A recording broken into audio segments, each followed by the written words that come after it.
Hello बच्चों, आइए इस प्रश्न को पढ़ते हैं। प्रत्येक कथन के अंत में दिए गए संकेतों में से सही विकल्प का चयन कीजिए। खाली स्थान में परमाणु के धनावेश का भाग का द्रव्यमान सर्वाधिक होता है। आइए इस प्रश्न की मुख्य अवधारणा की चर्चा करें। बात करें अगर रदरफोर्ड मॉडल की, तो रदरफोर्ड वैज्ञानिक ने सोने की पन्नी के ऊपर एक प्रयोग किया। उन्होंने अल्फा कणों को सोने के पन्नी के ऊपर कुछ इस तरीके से फेंका, तो उन्होंने अंतिम में निष्कर्ष निकाला कि जो परमाणु का अधिकांश भाग होता है वो खाली होता है, क्योंकि अधिकतर अल्फा कण सीधे ही निकल गए। वहीं उन्हें कुछ ऐसे अल्फा कण मिले जो कि बहुत ही बड़े कोण पर विचलित हुए थे, कुछ तो सीधे जाकर वापस आए।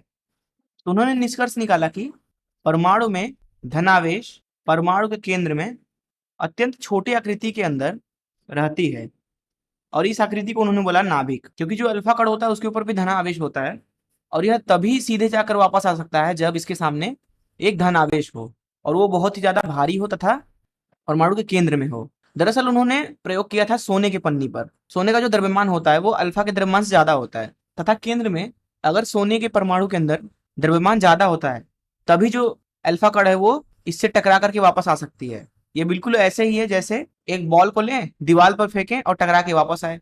तो दीवार जो है बहुत ही भारी होता है बॉल से, तभी तो वो वापस आती है। तो यहाँ पे खाली स्थान में होगा रदरफोर्ड मॉडल, क्योंकि रदरफोर्ड मॉडल में ही जो परमाणु का धनावेशित भाग होता है अर्थात नाभिक, उसका ही द्रव्यमान सर्वाधिक होता है, क्योंकि अल्फा कण सीधे जाके वापस आए थे। यह चीज इस प्रयोग से पता चली। मैं आशा करता हूँ कि आपको इस प्रश्न का हल जरूर समझ में आया होगा। धन्यवाद।